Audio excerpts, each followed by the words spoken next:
നാരായണ.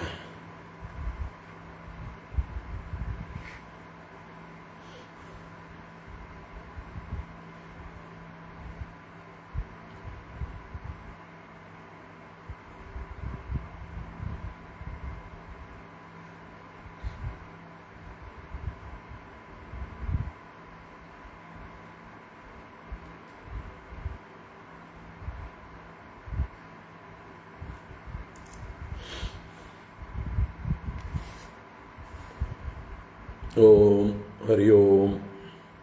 എല്ലാവർക്കും നമസ്കാരം.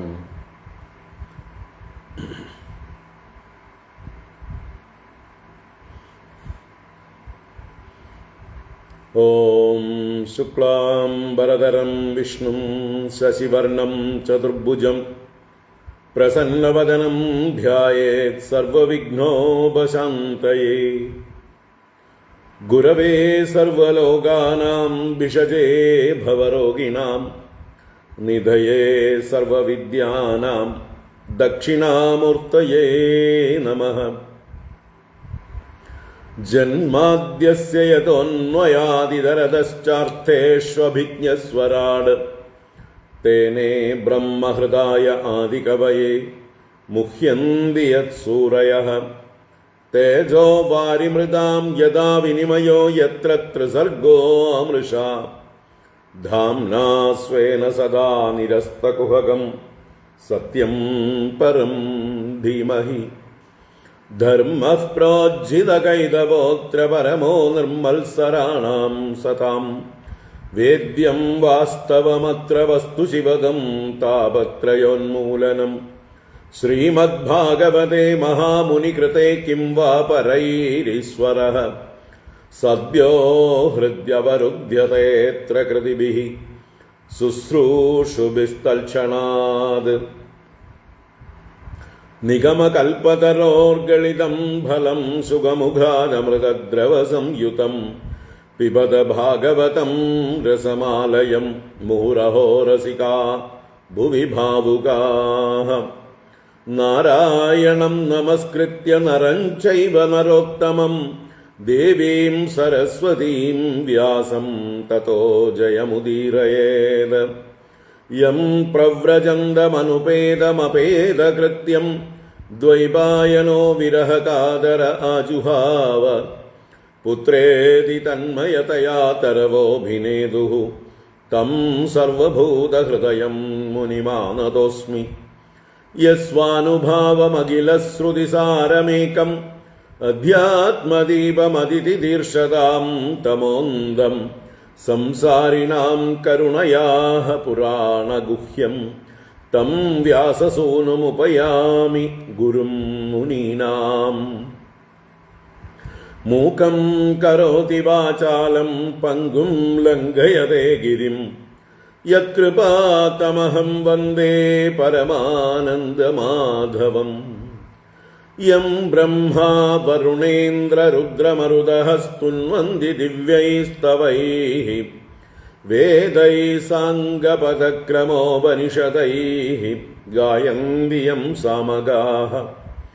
ധ്യാനാവസ്ഥിതതദ്ഗതേന മനസാ പശ്യന്തി യം യോഗിനോ യസ്യാന്തം ന വിദുഃസുരാസുരഗണാഃ. ദേവായ തസ്മൈ നമഃ. കോമളം കൂജയൻ വേണും ശ്യാമളോയം കുമാരകഃ വേദവേദ്യം പരം ബ്രഹ്മ ഭാസതാം പുരതോ മമ. ഭൂതൈർമഹദ്ഭിർയയിമാ പുരോ വിഭുഃ നിർമായശേദേയതമൂഷു പൂരുഷഃ. ഭുങ്ക്തേ ഗുണാൻ ഷോഡശ ഷോഡശാത്മകഃ സോലങ്കൃഷീഷ്ട ഭഗവാൻ വജാംസി മേ. സച്ചിദാനന്ദരൂപായ വിശ്വോത്പത്യാദിഹേതവേ താപത്രയ വിനാശായ ശ്രീകൃഷ്ണായ വയം നുമഃ. കൃഷ്ണായ വാസുദേവായ ഹരയേ പരമാത്മനെ പ്രണതക്ലേശനാശായ ഗോവിന്ദായ നമോ നമഃ.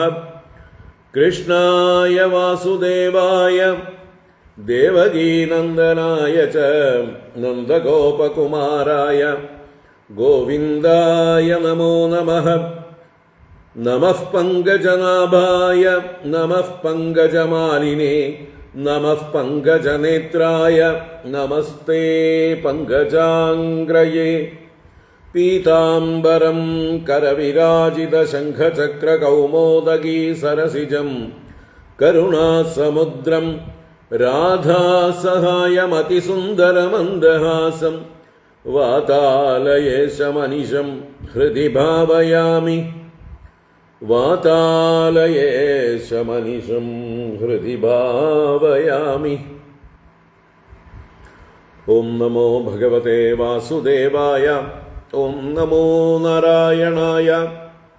ഓം ശ്രീ ഗുരുവായൂരപ്പ ശരണം. ഓം നമഃ പരമർഷിഭ്യോ നമഃ. പരമർഷിഭ്യഃ ശ്രീ ഗുരുഭ്യോ നമഃ. നാരായണ. ഹരി ഓം. എല്ലാവർക്കും നമസ്കാരം. എല്ലാവർക്കും സുപ്രഭാതം, ശുഭദിനം, കുചേലദിന ആശംസകൾ. ഭാഗവത ജ്ഞാനഗംഗയിലേക്ക് ഏവർക്കും സുസ്വാഗതം, സുസ്വാഗതം. നാരായണ.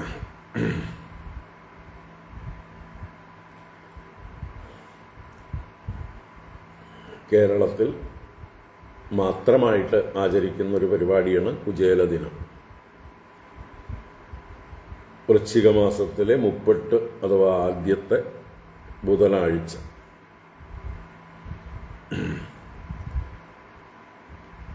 ഗുരുവായൂരും അതുപോലെ ഭഗവാൻ ശ്രീകൃഷ്ണ ഭഗവാന്റെ വിവിധ ക്ഷേത്രങ്ങളിലും കുചേല ദിനം നന്നായി ആചരിച്ചു വരുന്നു. നമ്മളും ഭാഗവത വിദ്യാർത്ഥികളും സാധകന്മാരും എല്ലാം ആ ദിവസം ഭഗവാന്റെ ഭക്തോത്തമനായിട്ടുള്ള കുചേലനെയും ഭഗവാന്റെ അനുഗ്രഹത്തെയും സ്മരിക്കുകയും ചെയ്യുന്നു. നിങ്ങളെല്ലാം നാരായണീയത്തിലോ ഭാഗവതത്തിലോ ഒക്കെയുള്ള കുചേലോപാഖ്യാനമൊക്കെ വായിക്കുകയും സ്മരിക്കുകയൊക്കെ ചെയ്ത് കാണും. നമ്മൾ ഈ അടുത്ത കാലത്താണ് ഈ കുചേലോപാഖ്യാനം ഭാഗവതം വിസ്തരിച്ച് കണ്ടത്. 2 അധ്യായങ്ങൾ, 80ഉം 81ഉം അധ്യായങ്ങൾ. അപ്പോൾ അതെല്ലാം ഇനി നിങ്ങൾ സ്വയമേവ വായിക്കാനും അതിൻ്റെ അർത്ഥം ഗ്രഹിക്കാനും ഉള്ള യോഗ്യത ആയിട്ടുണ്ട്. ഇനിയിപ്പോൾ എൻ്റെ സഹായമൊന്നും ആ വിഷയത്തിൽ ആവശ്യമില്ല. അതുകൊണ്ട് ഓരോരുത്തരും അവരവരുടെ രീതിക്ക് ഭാഗവതവും നാരായണിയൊക്കെ വായിച്ച് അർത്ഥം ആസ്വദിക്കുക. ഞാനിപ്പോൾ ആ കുചേലോപാഖ്യാനത്തിലേക്ക് പോകുന്നില്ല. നമ്മൾ നമ്മുടെ സ്ഥിരം ഭാഗവത ജ്ഞാനഗംഗാ ക്ലാസ് തുടരുകയാണ്. നമുക്കൊരു പ്രാർത്ഥന മാത്രം ചെയ്യാം. ആ കുചേലൻ പ്രാർത്ഥിച്ച ഭഗവാനോട് തന്നെ ജന്മജന്മങ്ങളിലും എല്ലാ തരത്തിലുള്ള ബന്ധവും ഉണ്ടായിരിക്കണം എന്നുള്ള പ്രാർത്ഥന. അത് പ്രാർത്ഥിച്ച് നമുക്ക് നമ്മുടെ ശ്രുതിഗീതയിലേക്ക് പ്രവേശിക്കാം. ഓം തസ്യൈവ മേ സൗഹൃദസഖ്യമൈത്രീ ദാസ്യം പുനർജന്മനി ജന്മനി സ്യാത് മഹാനുഭാവേന ഗുണാലയേന വിഷജ്ജതസ്തത്പുരുഷപ്രസംഗഃ. തസ്യൈവ മേ സൗഹൃദസഖ്യമൈത്രീ ദാസ്യം പുനർജന്മനി ജന്മനി സ്യാത് മഹാനുഭാവേന ഗുണാലയേന വിഷജ്ജതസ്തൽപുരുഷപ്രസംഗഃ. തസ്യൈവ മേ സൗഹൃദസഖ്യമൈത്രീ ദാസ്യം പുനർജന്മനി ജന്മനി സ്യാത് മഹാനുഭാവേന ഗുണാലയേന വിഷജ്ജതസ്തൽപുരുഷപ്രസംഗഃ. സർവത്ര ഗോവിന്ദനാമസങ്കീർത്തനം. ഗോവിന്ദ ഗോവിന്ദ. ഓം നാരായണ. അപ്പോൾ എല്ലാവരും അവരവരുടെ രീതിക്ക് വായിക്കുകയും ആസ്വദിക്കുകയും ചെയ്യുക. നമുക്ക് ശ്രീമദ് ഭാഗവതം ദശമസ്കന്ധത്തിലെ 87-ാം അധ്യായം ശ്രുതിഗീത 14-ാം ശ്ലോകം മുതൽ 41-ാം ശ്ലോകം വരെയുള്ള ഭാഗം വായിക്കാം. 28 ശ്ലോകങ്ങൾ ശ്രുതിഗീത. അതിങ്ങനെ പല പ്രാവശ്യം വായിച്ച് അതുമായിട്ടൊരു ഹൃദയബന്ധം, ആ വാക്കുകളൊക്കെ നമുക്ക് ചില പരിചിതമാവാൻ വേണ്ടി, ഒരു ഫ്ലുവൻസി ഉണ്ടാവാൻ വേണ്ടി അതെപ്പോഴും വായിക്കുക. എപ്പോഴും വായിച്ച് അതിനൊരു ഒഴുക്കുണ്ടാവും. നമുക്ക് വായിക്കാം. ഓം നമോ ഭഗവതേ വാസുദേവായ. അഥ ശ്രീമദ് ഭാഗവതേ ദശമസ്കന്ധേ ഉത്തരാർദ്ധേ 87-തമോऽധ്യായഃ.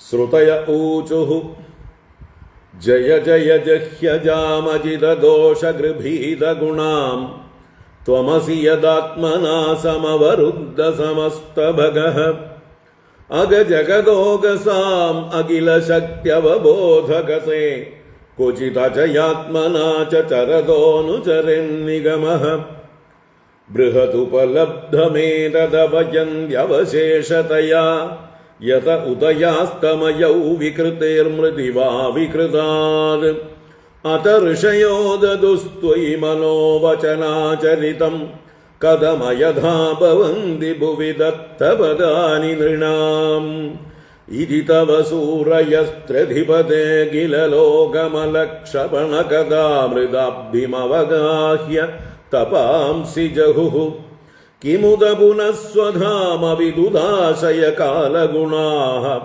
പരമഭജന്തി യേ പദമജസ്രസുഖാനുഭവം ധൃതയ ഇവ ശ്വസന്ധ്യസുഭൃതോ യദി തേനുവിധാ മഹദഹമാദയൊണ്ടമസൃജന്യതനുഗ്രഹതഃ പുരുഷവിദോന്മയോത്ര ചരമോന്നമയാദിഷു യഃ സദസതഃ പരം ത്വമദയതേഷ്വവശേഷമൃതം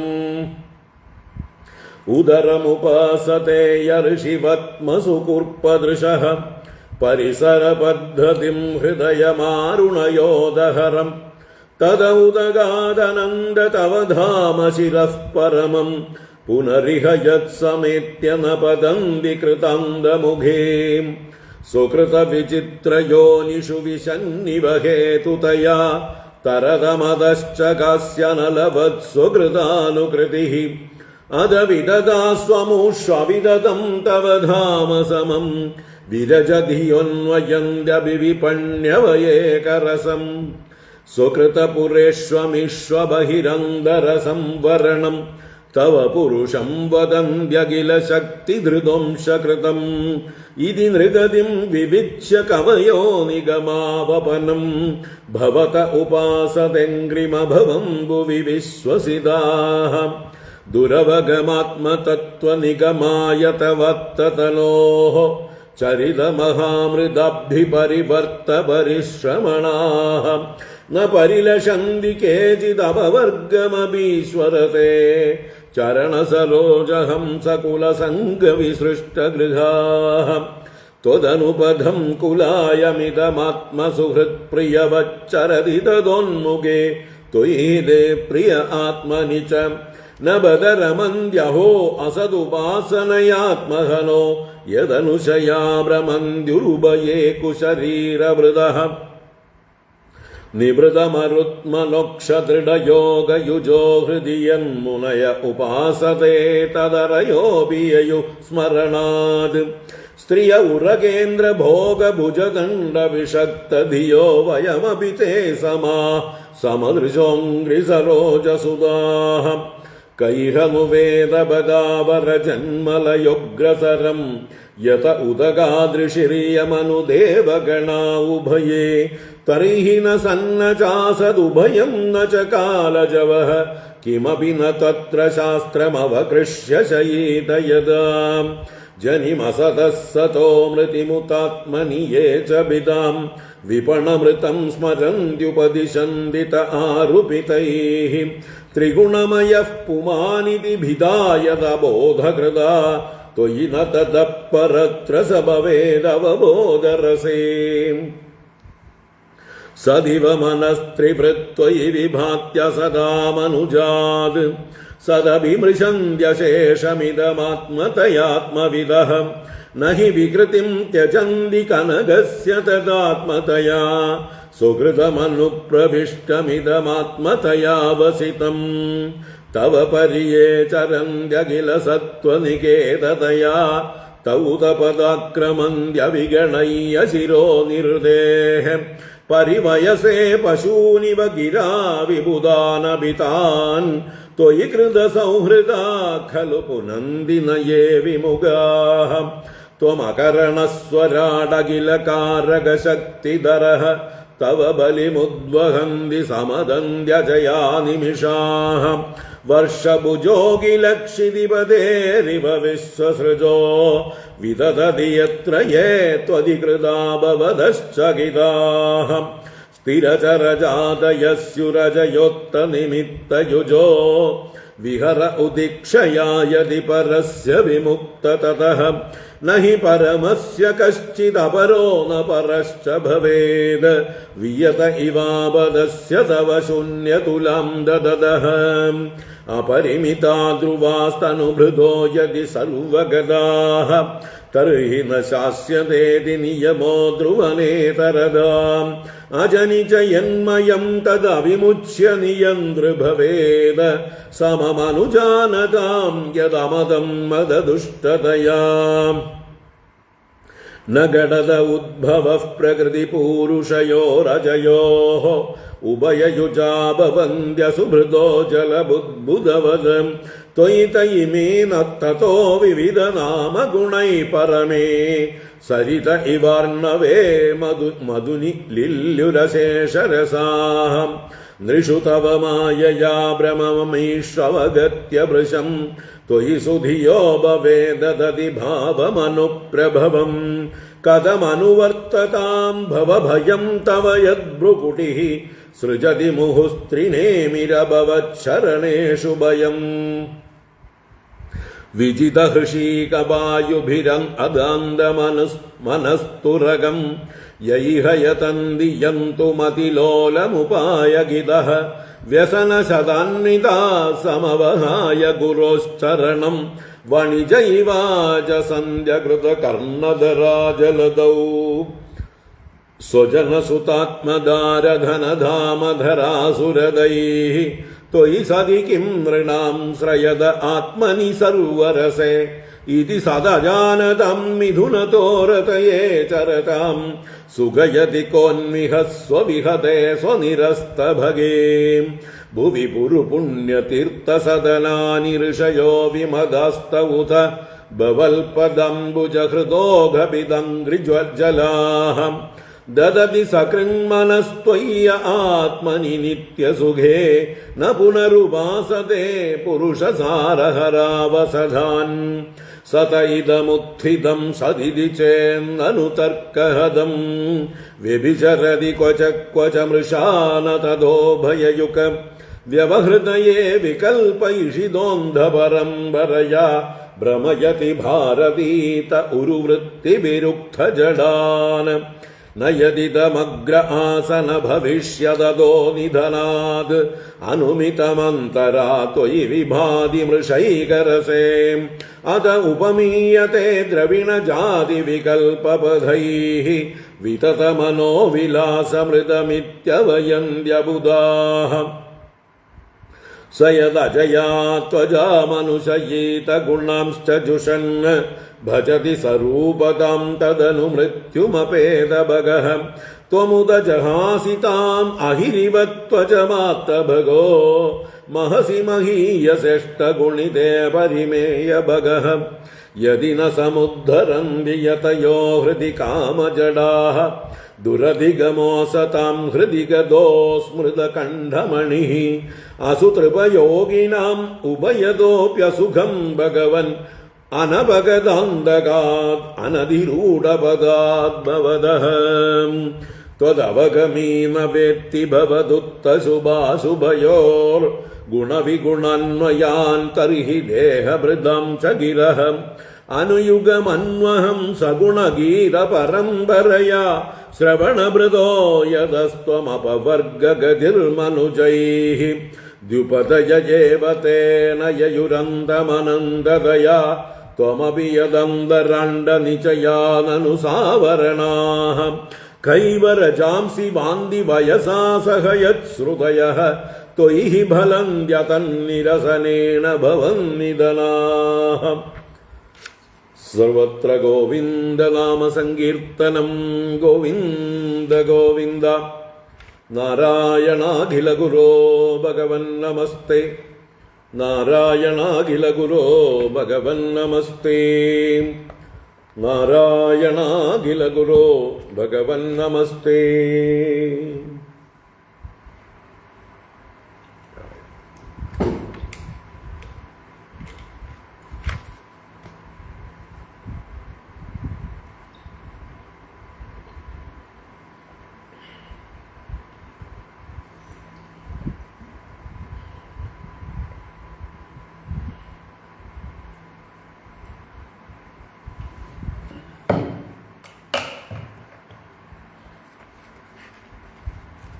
നാരായണ നാരായണ. എല്ലാവർക്കും ഒരിക്കൽ കൂടെ നമസ്കാരം. എല്ലാവർക്കും സുപ്രഭാതം. കുചേലദിനാശംസകൾ. ഭാഗവത ജ്ഞാനഗംഗയിലേക്ക് സുസ്വാഗതം. സുസ്വാഗതം.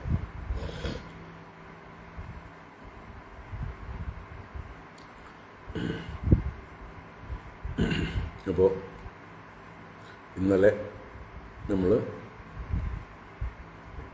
23, 24, 25, 26 ശ്ലോകങ്ങളൊക്കെയാണ് 2 ക്ലാസ്സുകളായിട്ട് കണ്ടത്. ഇന്നലെ വൈകുന്നേരം 2 ശ്ലോകങ്ങളാണ് കണ്ടു പോകുന്നു അല്ലേ? 25, 26, 27 കണ്ടു.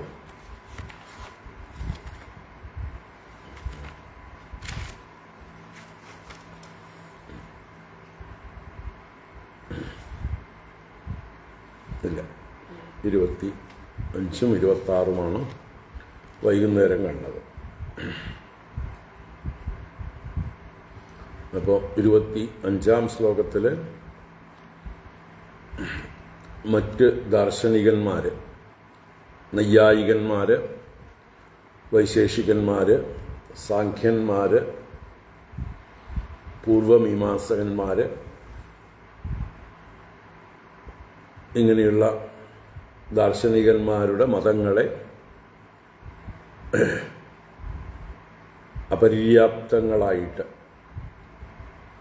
പറഞ്ഞുകൊണ്ട് ഭഗവാനിൽ വാസ്തവത്തിൽ യാതൊരു തരത്തിലുള്ളതായിട്ടുള്ള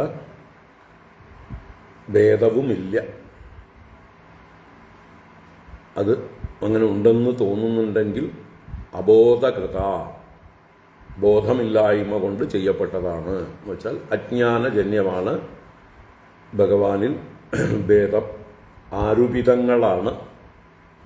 ആരോപിതം, ആരോപിതം, അധ്യാസിതം. വാസ്തവത്തിൽ ഏകമായ സത്ത, അത് ജനിമൃതികളൊന്നും ഇല്ലാത്തതാണ്, എന്നും ഒരുപോലെ ഉള്ളതാണ്. അതുകൊണ്ടാണ് അതിനെ സത്യം, സത്ത് എന്നൊക്കെ പറയുന്നത്. ആ സത്ത് ഒന്നേ ഉള്ളൂ, അത് പലതില്ല. അപ്പോൾ അവബോധരസേ ത്വയി ന ഭവേത്. ഈ ഭേദബുദ്ധി, ഭേദഭാവം, നാനാത്വം ജ്ഞാനഗണസ്വരൂപനായ അങ്ങയിൽ ഒരിക്കലും ഇല്ല തന്നെ. ഉണ്ടെന്ന് ആർക്കെങ്കിലും തോന്നുന്നുണ്ടെങ്കിൽ അത് അജ്ഞാനകൃതം ആണ് എന്ന് 25-ാം ശ്ലോകത്തിൽ ഉറപ്പിച്ചു. ഇനി 26-ാം ശ്ലോകത്തിൽ കാരണമായ ബ്രഹ്മം തന്നെയാണ് കാര്യമായ ജഗത്ത് എന്ന് ഊന്നിപ്പറഞ്ഞു. മനസ്സിൻ്റെ സങ്കല്പം കൊണ്ടാണ് സത്വം, രജസ്, തമസ് മുതലായ 3 ഗുണങ്ങളെ കൊണ്ട് അസത്തായ ഈ ജഗത്ത് സത്തെന്ന് തോന്നുന്നത്. ആ മനുജാത് അസത്ത്. മനുഷ്യപര്യന്തമുള്ള ഈ സൃഷ്ടിയെല്ലാം തന്നെ അസത്താണ്. ഭഗവാൻ ഉള്ളതുകൊണ്ടാണ്, സത്സ്വരൂപനായ ഭഗവാൻ ഉള്ളതുകൊണ്ടാണ് ഇതെല്ലാം സത്തെന്ന പോലെ പ്രകാശിക്കുന്നത്. സ്വർണം ഉള്ളതുകൊണ്ടാണ് ആഭരണങ്ങളൊക്കെ സത്തെന്ന പോലെ പ്രകാശിക്കുന്നത്. മണ്ണുള്ളത് കൊണ്ടാണ് മൺപാത്രങ്ങളെല്ലാം സത്തെന്ന പോലെ പ്രകാശിക്കുന്നത്.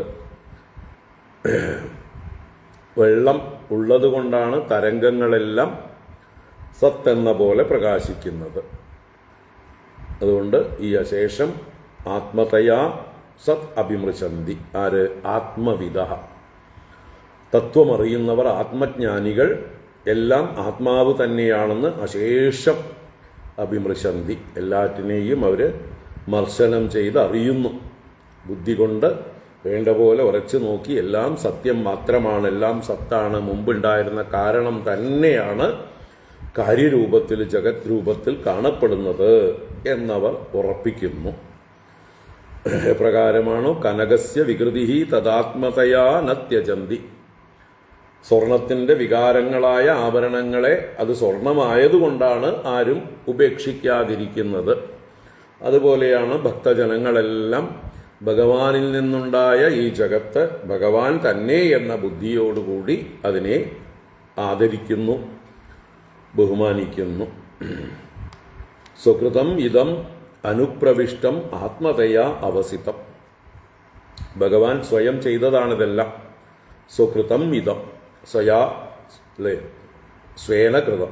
തന്നാൽ തന്നെ ചെയ്യപ്പെട്ടതായിട്ടുള്ള ഈ പ്രപഞ്ചത്തിൽ ഭഗവാൻ അനുപ്രവേശിച്ചിരിക്കുന്നു എന്നും അറിഞ്ഞുകൊണ്ട് ആത്മതയ പരമാത്മസ്വരൂപേണ അവസിതം, നിർണീതം, വ്യവസിതം, അത് നിശ്ചയിക്കപ്പെട്ടിരിക്കുന്നു, നിർണയിക്കപ്പെട്ടിരിക്കുന്നു.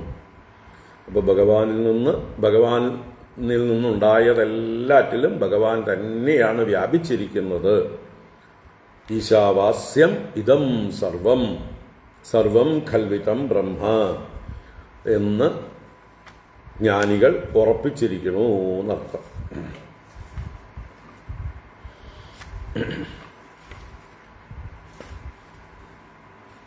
നമുക്ക് 27-ാം ശ്ലോകത്തിലേക്ക് പ്രവേശിക്കാം.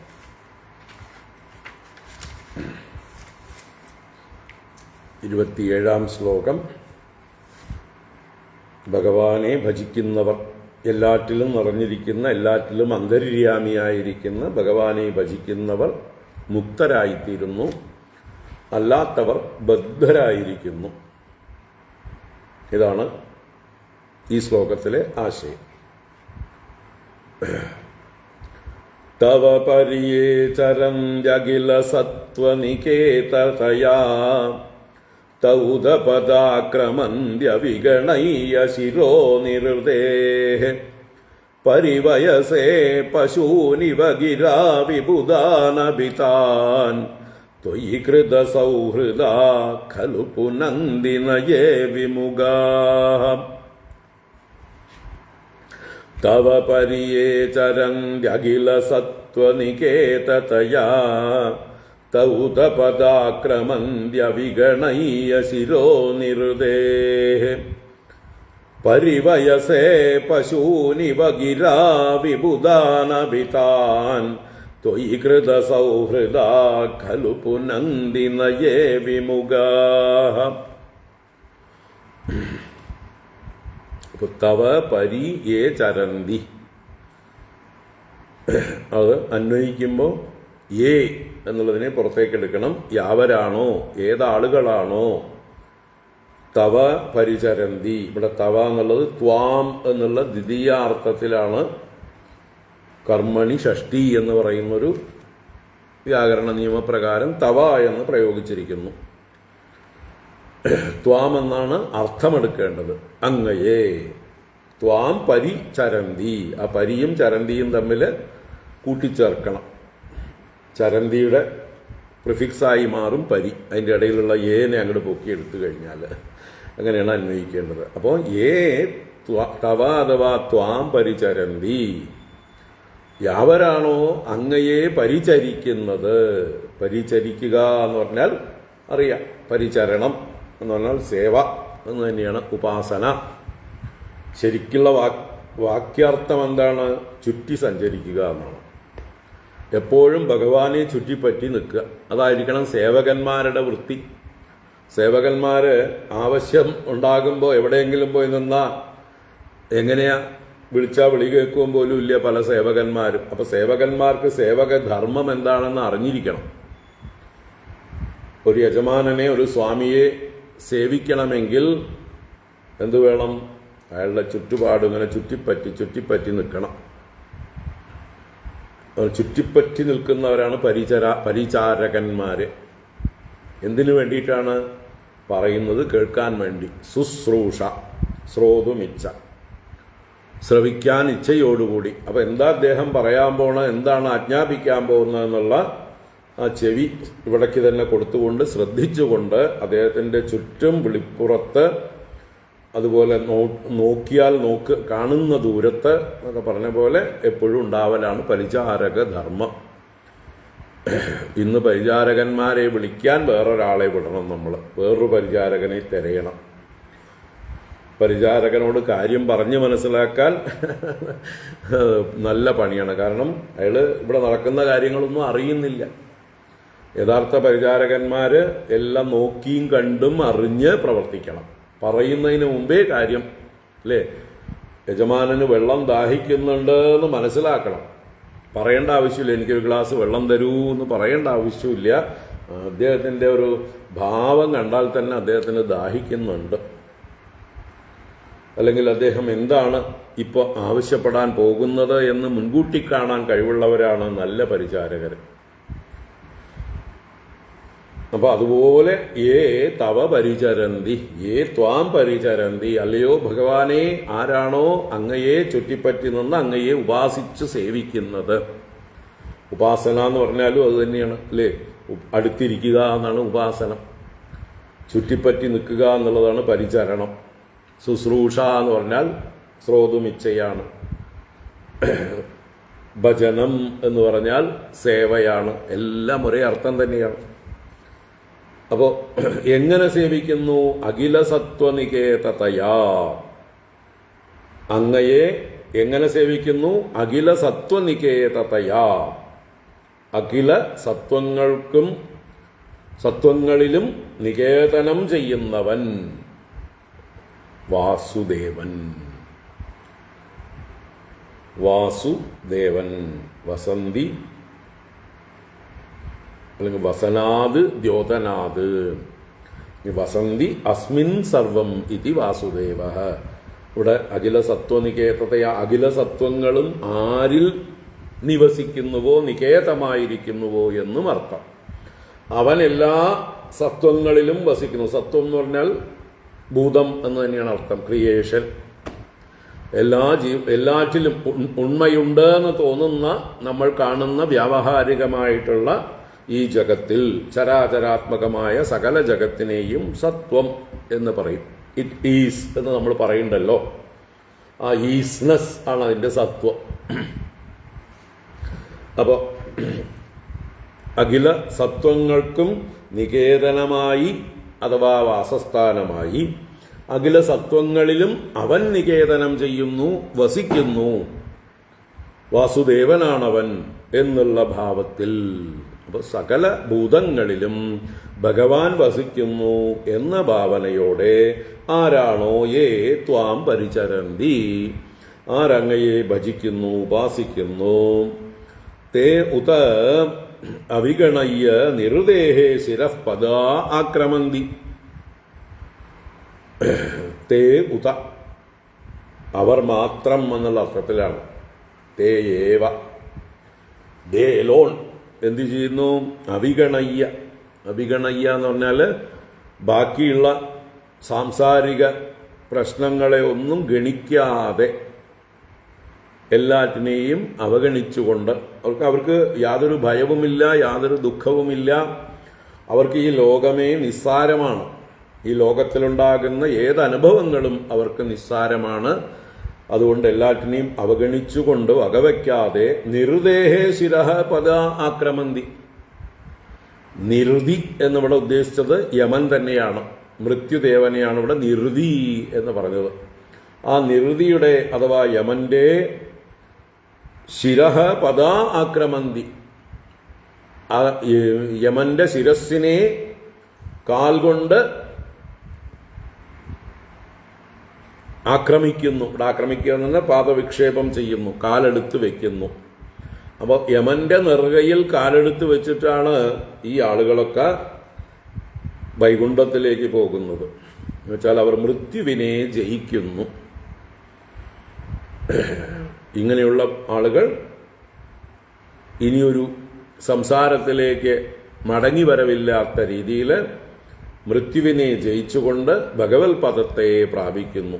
അതിൻ്റെയൊക്കെ പ്രതീകാത്മകമായിട്ടാണ് നമ്മുടെ ധ്രുവന്റെ അവസാനം അദ്ദേഹത്തിൻ്റെ മുമ്പിൽ ഒരു വിമാനം വന്നെന്ന് പറഞ്ഞതായിട്ട് സമയത്ത് ആ വിമാനത്തിൽ കയറാനായിക്കൊണ്ട് ഒരാള്, കറുത്ത ഉയരം കുറഞ്ഞ ഒരാൾ ചെന്ന് ഇരുന്നു കൊടുത്തു, എൻ്റെ തലയിൽ കാല് വെച്ചിട്ട് അങ്ങ് വിമാനത്തിൽ കയറൂ എന്ന് പറഞ്ഞു.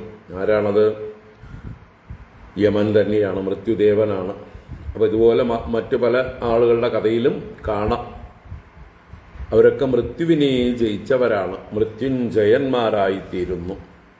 ഇപ്പൊ ഭഗവാനെ എല്ലാറ്റിലും വസിക്കുന്നവൻ എന്ന് കണ്ടു ആരാണോ എപ്പോഴും ഭജിച്ചുകൊണ്ടിരിക്കുന്നത്, എപ്പോഴും ഭഗവാനെ സേവിക്കുന്നത്, സകല ഭൂതങ്ങളെയും ഭഗവത് ഭാവം കൊണ്ട് സമഭാവനയോടെ ആരാധനയോടെ എല്ലാറ്റിലും ആ ശ്രദ്ധയോടെ, എന്നാൽ ലൗകികമായിട്ടുള്ള വിഷയങ്ങളിലൊന്നും ഭ്രമം കൂടാതെ, ഒരു തരത്തിലുള്ള ഭയവും ഇല്ലാതെ, എല്ലാറ്റിലും ആ ഒരു നിസ്സംഗതയോടെ, അവഗണയ്യ എന്ന് പറയുന്നത് ആ ഒരു നിസ്സംഗതയാണ്. നിസ്സംഗതയോടുകൂടെ അവർ ഈ ലോകത്തെ വിട്ടുപോകുമ്പോൾ, ശരീരം ഉപേക്ഷിക്കുമ്പോൾ യമന്റെ തലയിൽ കാലുവെച്ചിട്ടാണ് കയറിപ്പോകുന്നത്. അതാണ് നിർദേഹേ ശിരഃ പദാ ആക്രമന്തി. മൃത്യുവിന്റെ ശിരസിൽ കാൽവെച്ച് പോകുന്നു. അപ്പൊ ഇത് ഒരു കൂട്ടർ ഭഗവാനെ എല്ലാമായി കണ്ടുകൊണ്ട് ഭജിക്കുന്നവരുടെ അവസ്ഥയാണ്. അന്തര്യാമി അഥവാ സർവവ്യാപിയായ ഭഗവാനെ ഭജിക്കുന്നവർ മൃത്യുവിനെ ജയിക്കുന്നു. മറ്റൊരു കൂട്ടർ വിബുധാനബി താൻ പശൂനിവ ത്വം ഗിരാ പരിവയസേ. ആരാണവര്? ത്വയി വിമുഖാഹ ത്വയി കൃതസൗഹൃദാഹ പുനന്തി ത്വയി വിമുഖാഹ യേ തേ ന എന്നും കൂടി ചേർത്ത് പറഞ്ഞിട്ടുണ്ട്. അപ്പോൾ വിബുധാനഭി, വിബുധന്മാര് എന്ന് പറഞ്ഞാൽ വലിയ പണ്ഡിതന്മാര്, ദേവന്മാരെന്നർത്ഥമുണ്ട്, ബ്രാഹ്മണന്മാരെന്നർത്ഥമുണ്ട്. വിബുധ ശബ്ദത്തിന് പണ്ഡിതന്മാരെന്നർത്ഥമുണ്ട്. കാരണം ഇവരൊക്കെ വിശേഷണ ബോധമുള്ളവരാണ്. എല്ലാവർക്കും ഒരേ സ്വഭാവമുള്ളത് കൊണ്ട്, എല്ലാവർക്കും നല്ല ബോധമുള്ളവരായതുകൊണ്ടാണ് അവരെ വിബുധന്മാരെന്ന് പറയുന്നത്. ദേവന്മാരാകട്ടെ, ബ്രാഹ്മണരാകട്ടെ, നല്ല പണ്ഡിതന്മാരാകട്ടെ, ശാസ്ത്ര പണ്ഡിതന്മാരാകട്ടെ, അവരാണ് വിബുധാനഭി താൻ അവരെ പശൂനിവ ത്വം ഗിരാ പരിവയസേ. അങ്ങനെയുള്ളവരെ പശൂനിവ, ഒരു പശുവിനെ കയറുകൊണ്ട് ബന്ധിക്കും പോലെ, മൃഗങ്ങളെ പോലെ, ത്വം ഗിര അങ്ങ് വാക്കുകൊണ്ട്, വേദവാക്യങ്ങളാകുന്ന കയറുകൊണ്ട് എന്നർത്ഥം. വാക്തന്ത്യ പശൂനിവ. അപ്പൊ പശുക്കളെ പോലെ, മൃഗങ്ങളെ കെട്ടിയിടും പോലെ വാക്കുകളാകുന്ന, വേദവാക്കുകളാകുന്ന കയറുകൊണ്ട്, പാശം കൊണ്ട് പരിവയസേ. പരിവയസേ പരിതഃ വയസേ, നന്നായി ബന്ധിക്കുന്നു എന്നർത്ഥം. അവരെ വരിഞ്ഞ് മുറുക്കി ഇവിടെ ബന്ധിക്കുന്നു. അപ്പോ പണ്ഡിതന്മാരാണ്, പക്ഷെ അഭിമാനികളാണ്, ദേഹാഭിമാനമുണ്ട്, ഭക്തിയില്ല വേണ്ടത്ര. ഭക്തി ഇല്ലാത്തത് കൊണ്ടാണ് അവർക്ക് ദേഹാഭിമാനം പ്രബലമായിരിക്കുന്നത്, അവരുടെ പാണ്ഡിത്യാഭിമാനം പ്രത്യേകിച്ചും. അപ്പൊ ഈ അഭിമാനമുള്ളവർ തീർച്ചയായിട്ടും അവർക്ക് ഉയരാൻ പറ്റില്ല. ഭഗവത് പദത്തിലേക്ക് ഉയരാനുള്ള സാമർഥ്യം അവർക്കില്ല.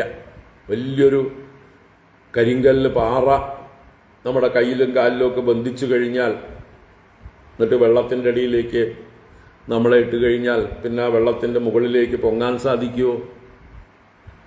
ആ പാറ കെട്ടി നമ്മളെ താഴേക്ക് അത് താഴ്ത്തിയിട്ടിരിക്കുകയാണ്. ഈ കെട്ടഴിക്കാതെ വെള്ളത്തിൻ്റെ ഉപരിഭാഗത്തേക്ക് പൊങ്ങാൻ പറ്റാത്തതുപോലെയാണ് അഹങ്കാരം, അഭിമാനം, ദേഹാഭിമാനം നമ്മെ ബന്ധിച്ച് ഈ സംസാരമാകുന്ന ഈ കയത്തിൽ, അല്ലേ, ഈ സമുദ്രത്തിൽ മുക്കിക്കൊണ്ടേയിരിക്കുന്നത്. ഈ സംസാരമാകുന്ന ഈ കയത്തിൽ നിന്ന് പൊങ്ങണമെങ്കിൽ കെട്ടഴിക്കണം. ഏത് കെട്ട്? അഹങ്കാരമാകുന്ന വലിയ കരിങ്കല്ല് നമ്മുടെ കാലിനെയും കയ്യിനെയൊക്കെ ബന്ധിച്ചിട്ടുണ്ട്. അത് അഴിച്ചു വിട്ടാൽ മാത്രമേ വിനയാന്വിതരാകുമ്പോൾ, ആ വിനയാന്വിതരാകാനുള്ള വഴിയാണ് ഈശ്വരഭക്തി. ഈശ്വരഭക്തി ഇല്ലാത്തവർക്ക് വിനയമുണ്ടാകാൻ വളരെ പ്രയാസമാണ്. അപ്പോൾ ഭക്തി, ആർക്ക് ഭക്തിയുണ്ടോ അവരിലേക്ക് വിനയം അരിച്ചു കയറുന്നു. എത്രത്തോളം ഭക്തി വർദ്ധിക്കുന്നുവോ അത്രത്തോളം വിനയം അവരിൽ വർദ്ധിച്ചു വരും. ആ വിനയം അവരുടെ ഉള്ളിലുള്ള ആ അഭിമാനങ്ങളെയൊക്കെ ഇല്ലാതാക്കും. ദേഹാഭിമാനം ഇല്ലാതെയാവും. ദേഹാഭിമാനം ഇല്ലാതെയാവുന്നവർക്ക് ഹൃദയം ശുദ്ധമാകുന്നു. സ്വാർത്ഥതയെല്ലാം ഇല്ലാതായി രാഗദ്വേഷങ്ങളിൽ നിന്നെല്ലാം മുക്തമായ ഹൃദയം കൊണ്ട് അവർ മോക്ഷത്തെ പ്രാപിക്കും, ഭഗവാനെ അറിയും. നേരെ മറിച്ച് ഇവർ പാണ്ഡിത്യം കൊണ്ട്, ഗർവം കൊണ്ട്, ദേഹാഭിമാനം കൊണ്ട് ഒക്കെയുള്ള ആളുകൾ ഒരിക്കലും ഈ സംസാരത്തിൽ നിന്ന് കരകയറില്ല. അവർ ഈ വേദവാക്യങ്ങൾ ആകുന്ന ശാസ്ത്രങ്ങളാൽ ബദ്ധരാണ്. യാവജ്ജീവേത് അഗ്നിഹോത്രം ജുഹുയാദ് എന്നൊക്കെ അവർ പറഞ്ഞുകൊണ്ടേയിരിക്കും. ആരാണ് അവർ? പുരോഹിതവർഗം.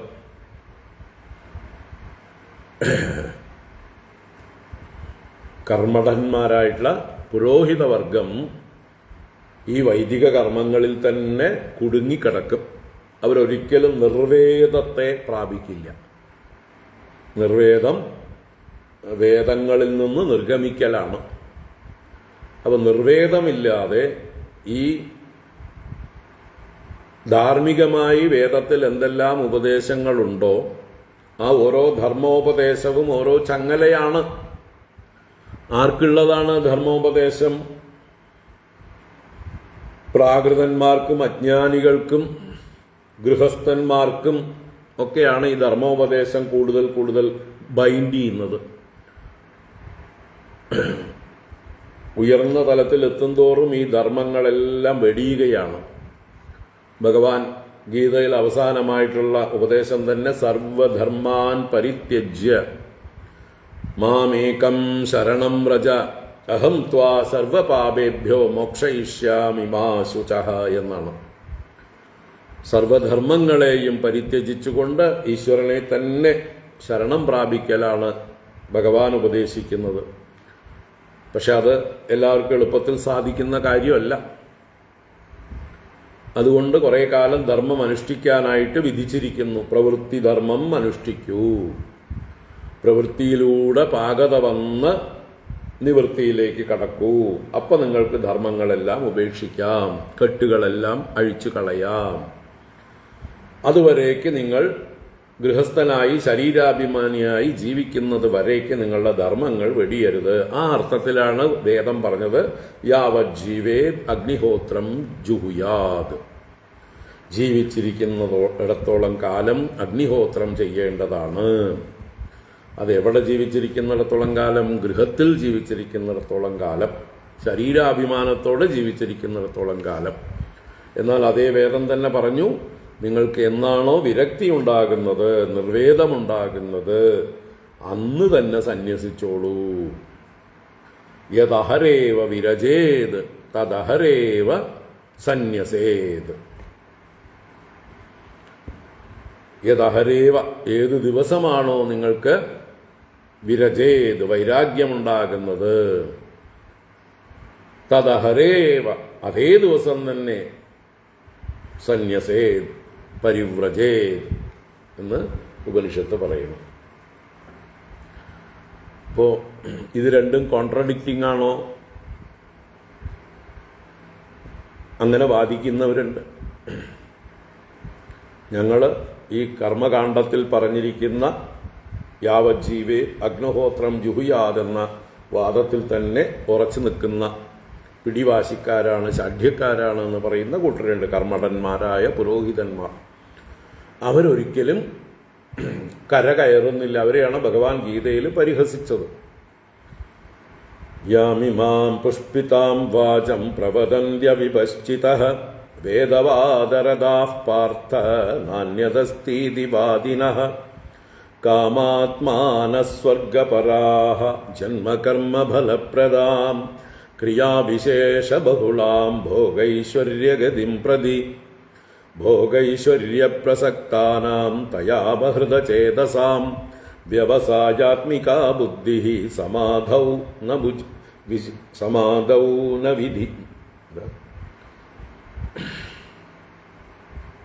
വിധീയത്തെ. സമാധിയിൽ ഉറയ്ക്കുന്നില്ല.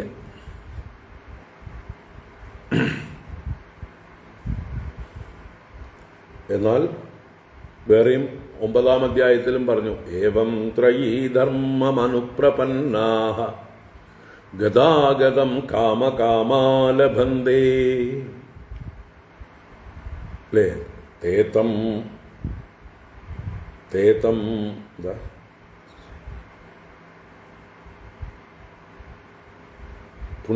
സ്വർഗലോകം ക്ഷീണേ പുണ്യേ മർത്യലോകം വിശന്തി. തേതം ഭുക്ത്വാ സ്വർഗലോകം വിശാലം. അതാണ് തേതം ഭുക്ത്വാ സ്വർഗലോകം വിശാലം ക്ഷീണേ പുണ്യേ മർത്യലോകം വിശന്തി. ഏവം ത്രയീധർമ്മമനുപ്രപന്നാഃ ഗദാഗദം കാമകാമാലബന്ധേ. ത്രയീധർമ്മം അനുപ്രപന്നാഃ, ഈ വേദത്തിൽ പറഞ്ഞിരിക്കുന്നതായിട്ടുള്ള ധർമ്മത്തെ ഉറച്ച് അനുഷ്ഠിച്ചു കൊണ്ടിരിക്കുന്ന ആ വൈദികന്മാർ, പുരോഹിതന്മാർ, അവര് തം സ്വർഗലോകം ഭുക്ത്വ, ആ സ്വർഗലോകം ഭുജിച്ച്, എങ്ങനെയുള്ളത്? വിശാലം സ്വർഗലോകം ഭുക്ത്വ ക്ഷീണേ പുണ്യേ മർത്യലോകം വിശന്തി. പുണ്യം ക്ഷയിക്കുമ്പോൾ വീണ്ടും ഈ മർത്യലോകത്തിലേക്ക്, ഭൂമിയിലേക്ക് പതിക്കുന്നു. ഇങ്ങനെ കറങ്ങിക്കൊണ്ട് ഗതാഗതം കാമകാമാലബന്ധേ, ഗമനവും ആഗമനവുമായി പോണു വരണു ഷട്ടിൽ അടിച്ചുകൊണ്ടിരിക്കണം. അല്ലേ? ഫ്രണ്ടിലും ബാക്കിലും എൻജിൻ പിടിപ്പിച്ചിട്ടുള്ള മെമു ട്രെയിനുകൾ, രണ്ട് ചെറിയ അടുത്തടുത്ത സ്റ്റേഷനുകൾ തമ്മിൽ ഓടിക്കൊണ്ടിരിക്കും എന്നതുപോലെ ഇത് ഷട്ടിൽ അടിച്ചുകൊണ്ടിരിക്കുകയാണ് എന്ന് പറയുക. അങ്ങോട്ട് പോകണു ഇങ്ങോട്ട് വരണു, അങ്ങോട്ട് പോകണു ഇങ്ങോട്ട് വരണു. അപ്പം ഇങ്ങനെയുള്ള ആളുകളെയാണ് ഇവിടെ അവർ പണ്ഡിതന്മാരെന്ന് മന്യമാനാഹ, പണ്ഡിതം മന്യമാനാഹ, ജംഘന്യമാന പരിയന്തി മൂഢാഹ എന്നൊക്കെ ഉപനിഷത്ത് പറയും. മൂഢന്മാരാണവർ. അവരിങ്ങനെ ചുറ്റിക്കറങ്ങിക്കൊണ്ടിരിക്കുന്നു എന്നാണ് പരിയന്തി. ഇങ്ങനെ പണ്ഡിതം മന്യമാനന്മാരായിട്ടുള്ളവർ ഈ സംസാരത്തിൽ തന്നെ വന്നും പോയും കറങ്ങിക്കൊണ്ടിരിക്കുന്നു. അപ്പോൾ ഏതാ വേണ്ട? ഭക്തിയില്ലാതെ പാണ്ഡിത്യം അഭിനയിച്ച് ജ്ഞാനികളാണെന്ന് ഭാവിച്ചുകൊണ്ട് ദേഹാഭിമാനത്തോടെ ആഢ്യത്തോടെ ഇങ്ങനെ കർമ്മങ്ങൾ ചെയ്തുകൊണ്ടേ ഈ വേദത്തിൽ ഇന്നത് പറഞ്ഞിട്ടുണ്ട്, ഇന്നത് അനുഷ്ഠിക്കേണ്ടതാണ് എന്ന് പറഞ്ഞുകൊണ്ട് എപ്പോഴും അതിൽ മാത്രം മുറുകെ പിടിച്ചുകൊണ്ടിരിക്കുന്നതായിട്ടുള്ള ആളുകളെ ഭഗവാൻ പശൂനിവ ഗിരാപരിവയസേ, പശുക്കളെ ബന്ധിക്കും പോലെ വേദവാക്കുകളെ കൊണ്ടങ്ങ് നന്നായി ബന്ധിക്കുന്നു. ത്വയി കൃതസൗഹൃദാഹ ഖലു പുനന്തി, അങ്ങയിൽ സൗഹൃദം വെച്ചവർ, അങ്ങയുടെ ഭക്തന്മാരായിട്ടുള്ളവർ പുനന്തി ഖലു, അവർ സ്വയം ശുദ്ധീകരിക്കുന്നു, മറ്റുള്ളവരെയും ശുദ്ധീകരിക്കുന്നു എന്നാണ്. പുനന്തി എന്നുള്ള വാക്കിന് രണ്ടർത്ഥമുണ്ട്. അവനവനെ ശുദ്ധീകരിക്കുന്നത് പോരാതെ ചുറ്റുപാടുകളെ ആശ്രയിക്കുന്നവരെ, കുടുംബത്തെ, അല്ലേ, അവർ വംശത്തെ തന്നെ ശുദ്ധീകരിക്കുന്നു എന്നൊക്കെ പറയാം. അപ്പോൾ ഭഗവാനിൽ ഭക്തി വെക്കുന്നവർ, കൃതസൗഹൃദന്മാരായിരിക്കുന്നവർ പുനന്തികലൂ യേ വിമുഖാഃ തേ ന. ആരാണോ ഭഗവാനിൽ നിന്ന് വിമുഖരായിരിക്കുന്നത്, ഈ പരമസത്യത്തെക്കുറിച്ച് അന്വേഷിക്കാതിരിക്കുന്നത്, ഈ പരമസത്യത്തെ അനുസന്ധാനം ചെയ്യാതിരിക്കുന്നത്, ഭൗതികമായിട്ടുള്ള ലോകങ്ങളിൽ ഭ്രമിച്ചുകൊണ്ടിരിക്കുന്നത്, ഈ ലോകം, പരലോകം, അല്ലെ, സ്വർഗാദി ലോകങ്ങൾ, ഇതൊക്കെ അനുഭവിക്കലാണ് ജീവിത ലക്ഷ്യം എന്ന് കരുതി സ്വർഗമാണ് പരമം എന്ന് കരുതുന്നവരാണ്. അപ്പോൾ ഭഗവാനിൽ നിന്നും വിമുഖരായിട്ടുള്ളവർ, അവര് തേ ന എന്ന് പറഞ്ഞാൽ ന പുനന്തി, അവർ സ്വയവും ശുദ്ധരാകുന്നില്ല, വാസനകളെ ആർജിച്ചുകൊണ്ടേയിരിക്കണു, ഓരോരോ വിഷയസുഖങ്ങളുടെ പുറകെ പോയിക്കൊണ്ടേയിരിക്കണു. മറ്റുള്ളവരെ ശുദ്ധമാക്കാനുള്ള കഴിവ് അവർക്ക് തീരെയുമില്ല. എങ്ങനെ സ്വയം ശുദ്ധമാകാത്ത ഒരാൾക്ക് എങ്ങനെ മറ്റുള്ളവരെ ശുദ്ധീകരിക്കാൻ കഴിയും? അപ്പം ആദ്യം സ്വയം ശുദ്ധരാകണം, എന്നിട്ട് വേണം മറ്റുള്ളവരെ ശുദ്ധീകരിക്കാനായിക്കൊണ്ട്. അപ്പോൾ ഭഗവാനെ ഭജിക്കാത്തവർ നിത്യബദ്ധരായി കഴിയുന്നു. എന്നാണോ അവർ ഭഗവാന്റെ നേരേക്ക് തിരിയുന്നത്, സ്വൽപ്പമപ്യസ്യ ധർമ്മസ്യ ത്രായതേ മഹതോ ഭയാത്. ഈ ഭഗവത് ഭക്തിയോടുകൂടി നമ്മളെല്ലാം ചെയ്യാൻ തുടങ്ങിക്കഴിഞ്ഞാൽ നമ്മുടെ കർമ്മങ്ങൾ യോഗസ്ഥക്കുറു കർമാണി സംഘം തെക്വാ ധനഞ്ജയ എന്നൊക്കെ പറഞ്ഞ പോലെ ഭഗവാനിൽ സമർപ്പിച്ചുകൊണ്ട് നമ്മുടെ കർമ്മങ്ങളും മനസ്സ് എപ്പോഴും ഭഗവാന് അഭിമുഖമാക്കി വെക്കുകയും ചെയ്താൽ അവൻ തുടക്കത്തിൽ വളരെ സ്ലോ ആയിരിക്കുമെങ്കിലും പതുക്കെ പതുക്കെ അവൻ മൊമെന്റം ആർജിക്കും. സ്പീഡ് കൂടിക്കൂടി അവൻ വേഗത്തിൽ കുതിക്കാൻ തുടങ്ങും. അങ്ങനെ സ്വൽപ്പമപി അസ്യ ധർമ്മസ്യ ത്രായതേ മഹതോ ഭയാത്. അത് മഹാഭയത്തിൽ നിന്ന്, അഥവാ മൃത്യു, സംസാരമാകുന്ന ഭയത്തിൽ നിന്ന് ത്രാണനം ചെയ്യുന്നതാണ് ഈ കർമ്മയോഗമെങ്കിലും ആചരിച്ചു തുടങ്ങുക. പ്രവൃത്തിധർമ്മം പോലും ഈശ്വരാർപ്പിതമാക്കി ചെയ്യുക. പ്രവൃത്തിധർമ്മത്തെയും ഈശ്വരാർപ്പണമാക്കി ചെയ്യുക, അല്ലാതെ സ്വർഗാദി ഭോഗങ്ങൾക്ക് വേണ്ടി ആവാതിരിക്കുക. ഭോഗങ്ങളിൽ താല്പര്യം വന്നു പോയാൽ പെട്ടു, പിന്നെ അതിൽ കിടന്ന് ഭ്രമിക്കും. അപ്പം ഇങ്ങനെ മനോഹരമായിട്ടുള്ള ഈ ശ്ലോകം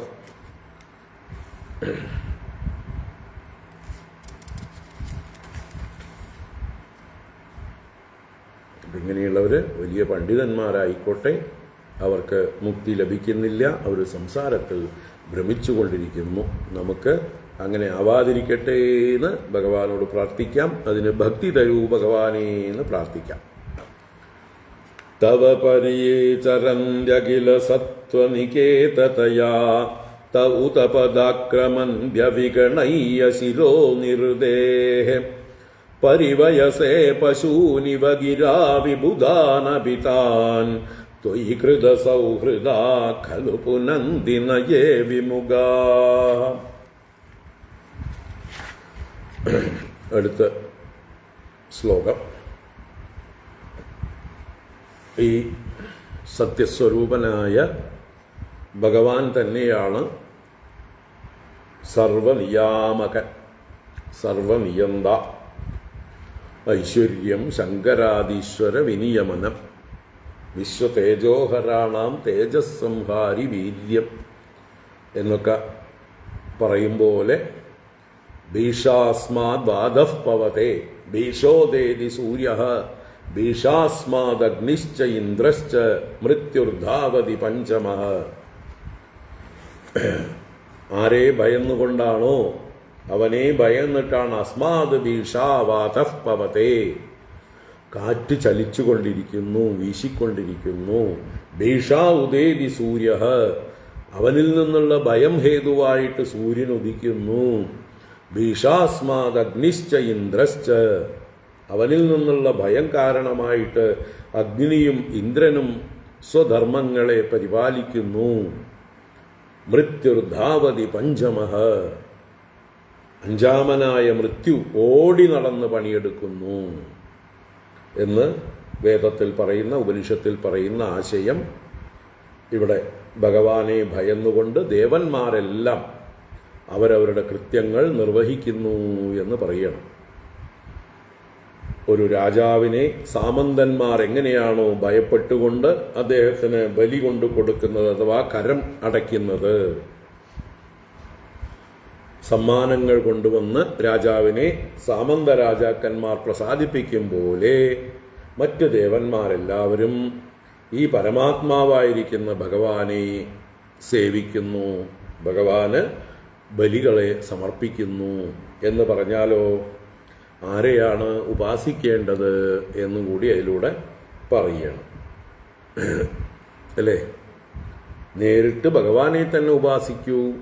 ഭഗവാന്റെ വിഭൂതികളും ഭൃത്യന്മാരുമായിട്ടുള്ള ഉപദേവന്മാരെ ഭജിക്കുന്നതിനേക്കാൾ നേരിട്ട് ഭഗവാനെ തന്നെ ഭജിക്കൂ. പരമാത്മാവിനെ, പരമസത്യസ്വരൂപനായവനെ ഭജിക്കൂ. മറ്റുള്ളവരെല്ലാം പരിമിത ശക്തികളോട് കൂടിയവരാണ്. അവർക്ക് നിങ്ങളെ അനുഗ്രഹിക്കാനുള്ള ശക്തി പരിമിതമാണ്. അതുകൊണ്ട് എല്ലാ അനുഗ്രഹവും മോക്ഷവും ലഭിക്കണമെങ്കിൽ ആരെ ഭജിക്കണം? ആ ഭഗവാനിൽ ഏകാന്ത ഭക്തി ഉണ്ടാവട്ടെ. അതിനു വേണ്ടിയിട്ടാണ് ഇതെല്ലാം വർണ്ണിക്കുന്നത്. ത്വമകരണസ്വരാടകിലകാരകശക്തിധരഃ തവ ബലിമുദ്വഹന്തി സമദന്തി ജയ അജയാനിമിഷാഃ വർഷഭുജോഗിലക്ഷിതിപതേരിവ വിശ്വസൃജോ വിദധതി യത്ര യേ ത്വധികൃതാ ഭവതശ്ചകിതാഃ ത്വമകരണസ്വരാടകിലകാരകശക്തിധരഃ തവ ബലിമുദ്വഹന്തി സമദന്ത്യജയാനിമിഷാഃ വർഷഭുജോഗിലക്ഷിതിപതേരിവ വിശ്വസൃജോ വിദധതി യത്ര യേ ത്വധികൃതാ ഭവതശ്ചകിതാഃ.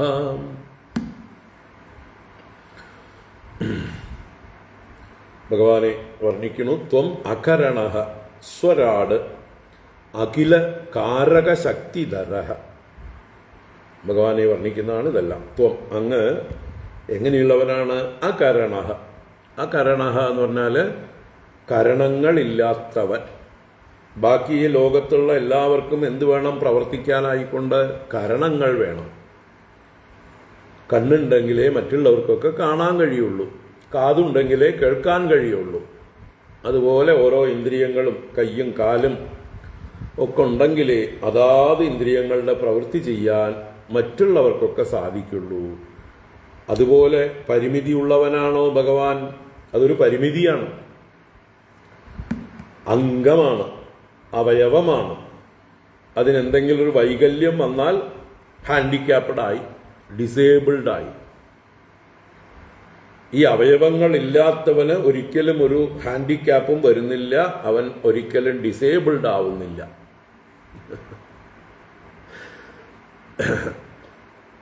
എന്നും പൂർണ്ണനാണ്.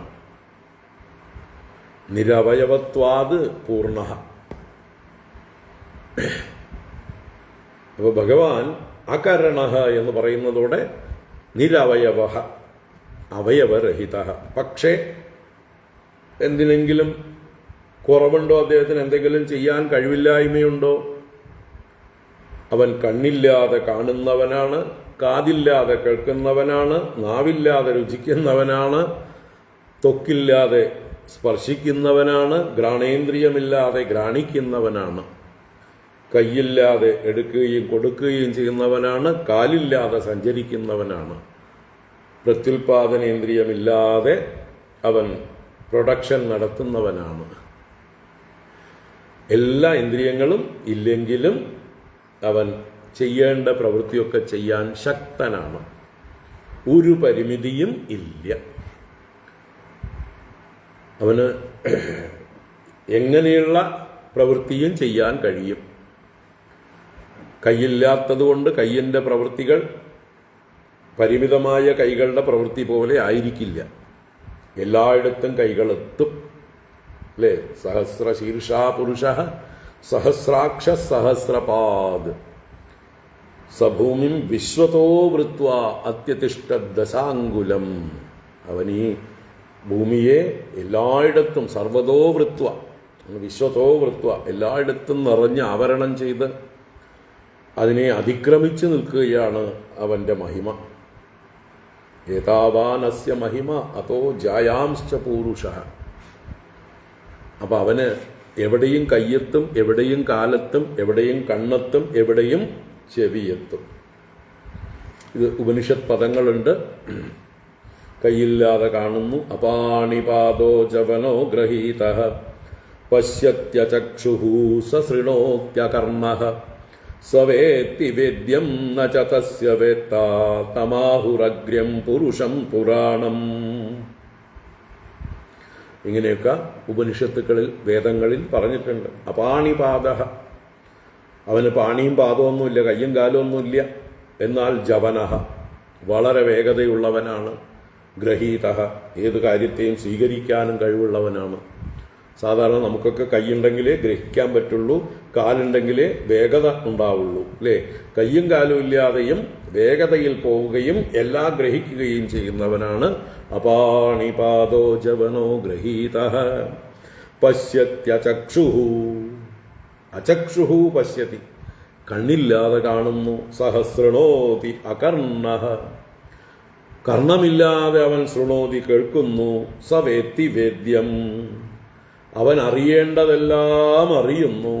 ന ച തസ്യ വേത്ത, എന്നാൽ അവനെ അറിയാൻ ആർക്കുമാവില്ല. തമാഹുരഗ്ര്യം പുരുഷം പുരാണം, അങ്ങനെ അവനെയാണ് അഗ്ര്യൻ, ഏറ്റവും ശ്രേഷ്ഠൻ, ഏറ്റവും ആദിയിലുള്ളവൻ, പുരാണപുരുഷൻ എന്നെല്ലാം പറയുന്നത് എന്നെല്ലാം ശ്രുതികൾ, വേദങ്ങൾ മറ്റു പലയിടത്തും പറഞ്ഞിട്ടുണ്ട്. അപ്പോൾ കരണങ്ങളൊന്നും ആവശ്യമില്ല അവന്, എന്തു ചെയ്യാനും ഒരു പരിമിതിയും ഇല്ല. അപ്പം അതാണ് ത്വം അകരണഃ സ്വരാട് അഖില കാരക ശക്തിധരഃ. സ്വരാട് എന്ന് പറഞ്ഞാലോ, ആരുടെയും സഹായം കൂടാതെ, പരസഹായം കൂടാതെ സ്വയം പ്രകാശിക്കുന്നവനാണ്, സ്വയം രാജിക്കുന്നവനാണ്, സ്വയം എന്തിനും ശേഷിയുള്ളവനാണ്. അപ്പോൾ ഈ കരണങ്ങളില്ലാത്തവർക്കൊക്കെ മറ്റുള്ളവരുടെ സഹായം വേണ്ടി വരും, അല്ലേ? എനിക്ക് കയ്യില്ലെങ്കിൽ ആരെങ്കിലും ഒരാൾ, കൈയുള്ളവർ എന്നെ സഹായിക്കണം. എനിക്ക് കണ്ണില്ലെങ്കിൽ കണ്ണുള്ളവർ എന്നെ വഴി കാണിക്കണം. എനിക്ക് കാലില്ലെങ്കിൽ എന്നെ ആരെങ്കിലും ചുമന്നുകൊണ്ട് നടക്കണം. പരസഹായം വേണ്ടി വരും, വൈകല്യം വരും തോറും, അവയവം ഇല്ലാതാകുമ്പോൾ. എന്നാൽ ഭഗവാന് അവയവമില്ലെങ്കിലും അവൻ സ്വതന്ത്രനാണ്, സ്വരാടാണ്, സ്വയം രാജതേ. അഖില കാരക ശക്തിധരഃ, എല്ലാവരുടെയും ഇന്ദ്രിയങ്ങളെ പ്രവർത്തിപ്പിക്കുന്നത് പോലും അവനാണ്. അവന് എല്ലാ ഇന്ദ്രിയ ശക്തികളും സ്വയമുണ്ട്. മറ്റുള്ളവരുടെ ഇന്ദ്രിയ ശക്തികളെ പ്രേരിപ്പിക്കുന്നതും പ്രവർത്തിപ്പിക്കുന്നതും അവനാണ്. യോന്തഃ പ്രവിശ്യ മമ വാചമിമാം പ്രസുപ്താം സഞ്ജീവയത്യഖില ശക്തിധരസ്വദാംനാ അന്യാൻ ച ഹസ്തചരണശ്രവണത്വദാദീൻ പ്രാണാൻ നമോ ഭഗവതേ പുരുഷായ തുഭ്യം. ഓർക്കുക, ആ ചൈതന്യസ്വരൂപനായ ഭഗവാന്റെ സാന്നിധ്യം കൊണ്ടാണ് നമ്മുടെയൊക്കെ കരണങ്ങളൊക്കെ പ്രവർത്തിക്കുന്നത്. അതുകൊണ്ട് അവൻ അഖില കാരക ശക്തിധരഃ. കാരകങ്ങളെന്ന് പറഞ്ഞാൽ ഇന്ദ്രിയങ്ങൾ തന്നെയാണ്. ആ ഇന്ദ്രിയങ്ങളെ പ്രവർത്തിപ്പിച്ച് കൊണ്ടിരിക്കുന്ന എല്ലാ ശക്തികളെയും ധരിക്കുന്ന സ്വരാട്, സ്വയം പ്രകാശസ്വരൂപിയാണ്, സ്വതന്ത്രനാണവൻ എന്നറിയാം. തവ ബലിം ഉദ്വഹന്തി സമദന്തി അജയാ അനിമിഷാഹ. ഇവിടെ അജയാ അനിമിഷാഹ, അജയ മായയോട് കൂടിയവരായ, മായയാൽ സൃഷ്ടിക്കപ്പെട്ട് മായയോട് ചേർന്നിരിക്കുന്നവരായ അനിമിഷാഹ, അനിമിഷന്മാർ, കണ്ണടയ്ക്കാത്തവർ, ദേവന്മാർ. എപ്പോഴും ഭഗവാന്റെ ആജ്ഞയെ ശിരസാ ധരിച്ചുകൊണ്ട് അല്പം പോലും കണ്ണടയ്ക്കാതെ എവർ അലേർട്ടായി, എവർ കമ്മിറ്റഡായി ഓടി നടന്ന് പണിയെടുക്കുന്നവർ. ആർക്ക് വേണ്ടി? ഭഗവാന് വേണ്ടി പണിയെടുക്കുന്നവർ. അവരാണ് അനിമിഷന്മാരെന്ന ദേവന്മാര്, ഇന്ദ്രാദി ദേവന്മാര്. വിശ്വസൃജ, അതുപോലെ വിശ്വത്തെ സർജിക്കുന്നവർ, ബ്രഹ്മാദി സൃഷ്ടാക്കൾ, പ്രജാപതികൾ എല്ലാവരും വിശ്വസൃജ. അപ്പൊ ബ്രഹ്മാവും പ്രജാപതികളും ഒക്കെയാണ് വിശ്വസൃജ, സൃഷ്ടികർത്താക്കൾ. അവരൊക്കെ എന്ത് ചെയ്യുന്നു? തവ ബലിം ഉദ്വഹന്തി, തവ അങ്ങയ്ക്ക് ബലിം ഉദ്വഹന്തി, പൂജാദ്രവ്യങ്ങളെ വഹിച്ചു കൊണ്ടുവന്ന് സമർപ്പിക്കുന്നു. അങ്ങയ്ക്ക് പൂജയെ ചെയ്യുന്നു, ആരാധനയെ ചെയ്യുന്നു. ഏതുപോലെ? വർഷഭുജ അഖിലക്ഷിതിപതേഹേ ഇവ. വർഷഭുജ എന്ന് പറഞ്ഞാൽ വർഷങ്ങളെ ഭുജിക്കുന്നവർ. വർഷം എന്ന് പറഞ്ഞാൽ ഓരോരോ പ്രദേശങ്ങൾ. ഭാരതവർഷം, ഇളാവൃത വർഷം, അല്ലേ? എന്താണ് കിംപുരുഷ വർഷം. നമ്മൾ ജംബൂദ്വീപത്തെ 9 വർഷങ്ങളാക്കി തിരിച്ചിട്ടുണ്ടല്ലോ. നവ ഉപഭൂഖണ്ഡങ്ങളാക്കി തിരിച്ചിട്ടുണ്ട്. ആ ഉപഭൂഖണ്ഡങ്ങളെ അല്ലെങ്കിൽ ഒരു പ്രത്യേക പ്രദേശത്തെയാണ് വർഷം എന്നുള്ള ഉദ്ദേശിച്ചത്. അതിനെ ഭുജിക്കുന്നവർ, അതിൻ്റെ രാജാക്കന്മാർ. അപ്പൊ വർഷഭുജ സാമന്ത രാജാക്കന്മാർ. അഖിലക്ഷിതിപതേഹേ ഇവ, സമ്രാട്ടിന്, ചക്രവർത്തിക്ക്, അഖില ഭൂമിക്കും പതിയായിരിക്കുന്ന ചക്രവർത്തിക്ക് എപ്രകാരമാണോ കപ്പം കൊണ്ടു കൊടുക്കുക, ബലിയെ കൊണ്ടു കൊടുക്കുക, അതുപോലെ മറ്റു ദേവന്മാരെല്ലാം അങ്ങേക്ക് ബലിയെ വഹിച്ചു കൊണ്ടുവരുന്നു. തവ ബലിമുദ്വഹന്തി, തവ ബലിമുദ്വഹന്തി സമദന്തി. സമദന്തി എന്ന് പറഞ്ഞാൽ അവർ സമ്യക് അതന്തി, അവർ ഭുജിക്കുകയും ചെയ്യുന്നു. എന്തിനെ ഭുജിക്കുന്നു? മനുഷ്യരും മറ്റൊക്കെ കൊടുക്കുന്ന ഹവിസ്സുകളെ അവർ ഭുജിക്കുന്നു. അവർക്ക് അർഹതപ്പെട്ടത് അവരും ഭുജിക്കുന്നു. They also enjoy. അവർക്ക് ആരാ കൊടുക്കുന്നത്? ഭൂമിയിൽ നിന്ന് മനുഷ്യരെ യാഗയജ്ഞങ്ങളിലൂടെ കൊടുക്കുന്നതിനെ സമദന്തി. അവർ ഭുജിക്കുകയും ഭഗവാന് കൊടുക്കാനുള്ളതെല്ലാം കൊണ്ടുവന്ന് കൊടുക്കുകയും ചെയ്യുന്നു. വർഷഭുജോ അഖിലക്ഷിതിപതേരിവ വിശ്വസൃജോ വിദധതി യത്രയേ ത്വധികൃതാ ഭവതശ്ചകിതാഃ. ഈ പറഞ്ഞ ദേവന്മാരൊക്കെ, ബ്രഹ്മാവും പ്രജാപതികളും എല്ലാവരും തന്നെ, യത്ര അധികൃതാഃ, ഏതേത് കാര്യങ്ങളിൽ അധികൃതരായിരിക്കുന്നുവോ എന്ന് വെച്ചാൽ ഏതേത് കർമ്മങ്ങൾ, ഉത്തരവാദിത്വങ്ങൾ അവർക്ക് ഏൽപ്പിച്ചു കൊടുത്തിട്ടുണ്ടോ അവരാണ് അതിൻ്റെ അധികാരികൾ. അതാത് വകുപ്പ് അധ്യക്ഷന്മാർ. അപ്പൊ അവർ ഉത്തരവാദിത്വം ഉള്ളവരാണ്, അധികൃതരാണ്, അതോറിറ്റീസ്. എന്തിൻ്റെ? വായു, അഗ്നി, ജലം, പൃഥ്വി, മറ്റേ സൂര്യൻ, ചന്ദ്രൻ മുതലായിട്ടുള്ള ഓരോരുത്തരും ഓരോന്നിൻ്റെ അധികാരികളാണ്. ഓരോ വകുപ്പ് കൈകാര്യം ചെയ്യുന്നവരാണ്. അവരൊക്കെ അധികാരികളാണെങ്കിലും ഭവതാ ചകിതാ വിദധതി, ഭവത അങ്ങയിൽ നിന്നുള്ള ഭയത്തോടു കൂടിയവരാണ്. ചകിതാഹ, അങ്ങയെക്കുറിച്ച് എപ്പോഴും ഭയമുള്ളവരാണ്. അതാണ് ഭീഷാസ്മാദ്വാതഃപവതേ ഭീഷോദേതി സൂര്യഃ ഭീഷാസ്മാദഗ്നിശ്ച ഇന്ദ്രശ്ച മൃത്യുർധാവതി പഞ്ചമ ഇതി. അല്ലേ? കപിലോപദേശത്തില് കപില ഭഗവാൻ അമ്മയ്ക്ക് പറഞ്ഞു കൊടുത്തിട്ടുണ്ട്. യദ്ഭയാദ്വാദിബാതോയം സൂര്യസ്തപതി യദ്ഭയാദ് യദ്ഭയാദ് അഗ്നിശ്ച ഇന്ദ്രശ്ച. ആ ശ്ലോകം ഓർക്കുക. അപ്പോൾ ദേവന്മാര് അവരവരുടെ കർത്തവ്യങ്ങളെ ചെയ്തുകൊണ്ടേയിരിക്കുന്നു, പരമാത്മാവായ ഭഗവാനെ ഭയപ്പെട്ടുകൊണ്ട്. അപ്പം ആരാണ് പരമേശ്വരൻ? ആരാണ് എല്ലാവരെയും നിയന്ത്രിക്കുന്നവൻ? അവനെയല്ലേ ഭജിക്കേണ്ടത്.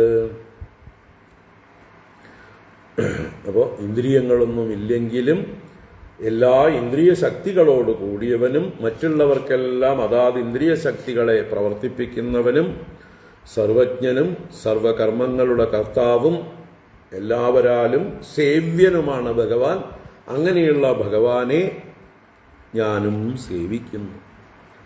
നമ്മൾ ഓരോരുത്തരും സേവിക്കേണ്ടതാണ്, നമസ്കരിക്കേണ്ടതാണ് എന്ന് സൂചിപ്പിക്കുകയാണ്. ശ്രുതികളും ആ ഭഗവാനെ സ്തുതിച്ചുകൊണ്ട് നമസ്കരിക്കുകയാണ്. നമ്മളും ആ ഭഗവാനെ ആ ശ്രുതി വാക്യങ്ങളെ അർത്ഥം ഗ്രഹിച്ചുകൊണ്ട് നമസ്കരിക്കുന്നു.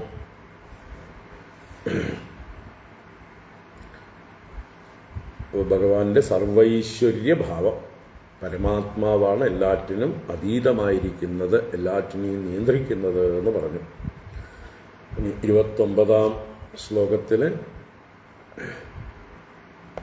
ഭഗവാൻ തൻ്റെ ഈക്ഷണം കൊണ്ട് അഥവാ കടാക്ഷം കൊണ്ടാണ് ഈ സ്ഥാവര ജംഗമാത്മകമായിട്ടുള്ള പ്രപഞ്ചത്തെ സൃഷ്ടിക്കുകയും പരിപാലിക്കുകയും ചെയ്യുന്നത് എന്ന് പറയുകയാണ്. അപ്പോൾ ഈ ഭഗവാൻ തന്നെയാണ്, അഥവാ ഈ പരമാത്മ, ഈ പരബ്രഹ്മം തന്നെയാണ് ഈ പ്രപഞ്ചത്തെ സൃഷ്ടിക്കുന്നതും പരിപാലിക്കുന്നതും. ജന്മാദ്യസ്യ യതഃ സ്ഥിരചരജാതയസ്യുരജയോക്തനിമിത്തയുജോ വിഹര ഉദീക്ഷയാ യദി പരസ്യ വിമുക്തതദഃ നഹി പരമസ്യ കശ്ചിദപരോ ന പരശ്ച ഭവേത് വിയത ഇവാപദസ്യ തവ ശൂന്യതുലാം ദദദഃ. സ്ഥിരചരജാതയസ്യുരജയോക്തനിമിത്തയുജോ വിഹര ഉദീക്ഷയാ യദി പരസ്യ വിമുക്തതദഃ നഹി പരമസ്യ കശ്ചിദപരോ ന പരശ്ച ഭവേത് വിയത ഇവാപദസ്യ തവ ശൂന്യതുലാം ദദദഃ.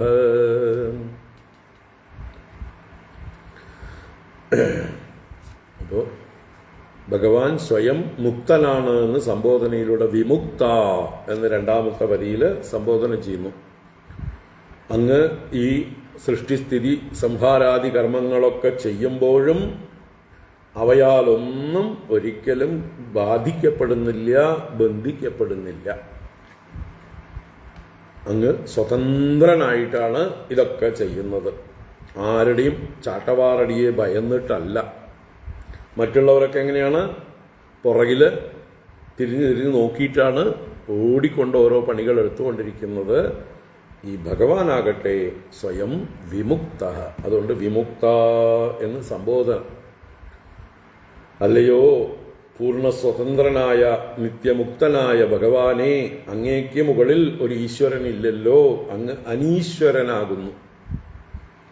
അങ്ങ് ഈശ്വരനുമാണ്. ആർക്ക് ഈശ്വരൻ? താഴെയുള്ളവർക്കൊക്കെ അങ്ങ് ഈശ്വരൻ.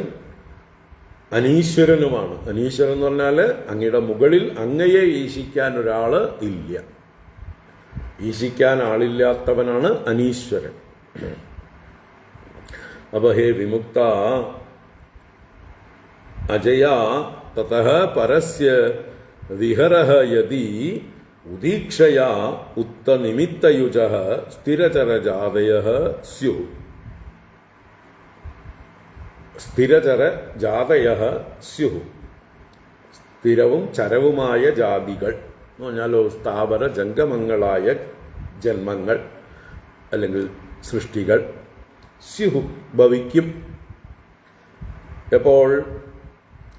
അങ്ങ് അജയ മായയോടുകൂടെ തതഃ പരസ്യ വിഹരഃ യദി,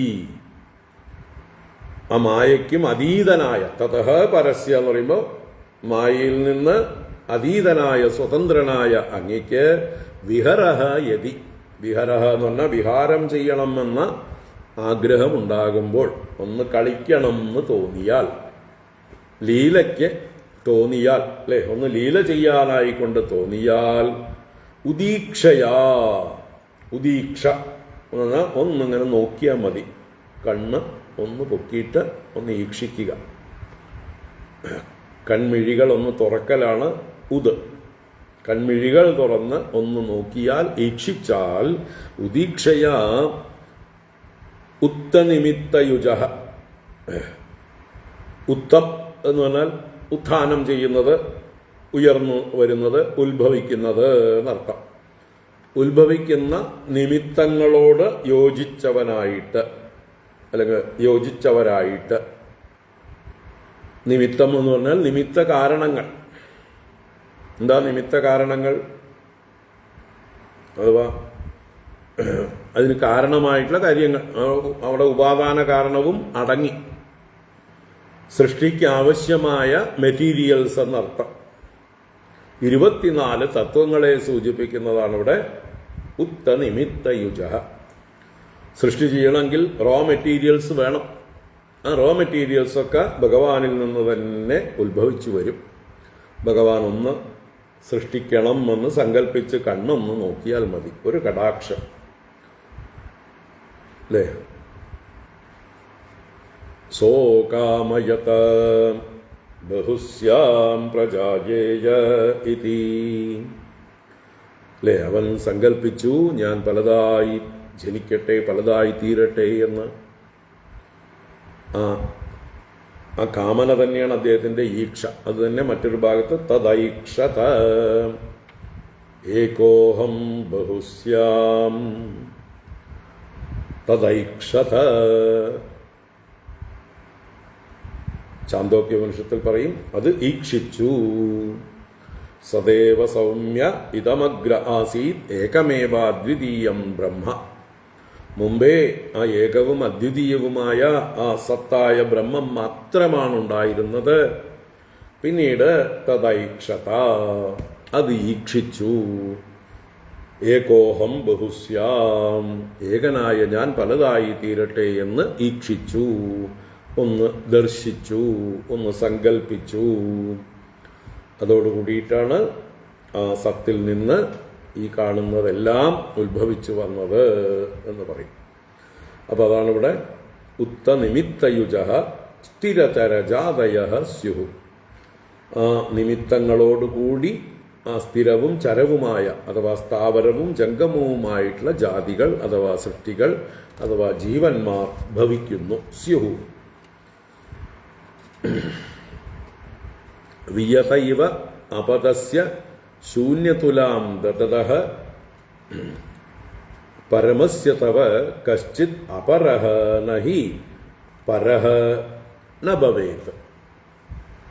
ഇവിടെ ഭഗവാനെ വിയതഃ ഇവ, വിയതഃ ഇവ എന്ന് പറയുമ്പോൾ ആകാശം പോലെ, വിയത്ത് ആകാശമാണ്, ആകാശം പോലെ അപദസ്യ, അപദനാണ്. അപദൻ എന്നാൽ പദം ദർശിക്കാൻ കഴിയാത്തവൻ, അഗോചരൻ എന്നർത്ഥം.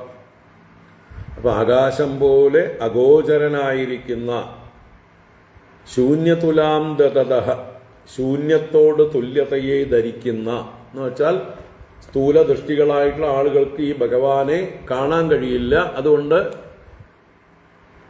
അവര് ശൂന്യത്തെയാണ് കാണുന്നത്. ആ ഈശ്വരനെ ശൂന്യനായിട്ടാണ് കണക്കാക്കുന്നത്. ഈശ്വരനില്ല, ശൂന്യപ്രായം.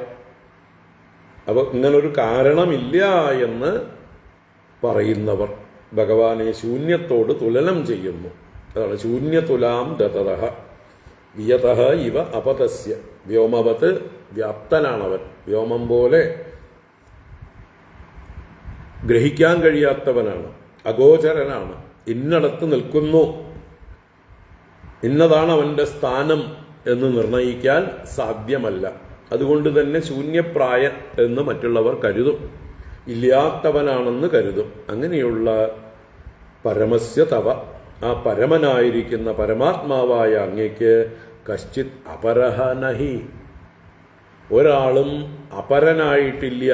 അപരൻ എന്ന് പറഞ്ഞാൽ ഏതെങ്കിലും തരത്തിൽ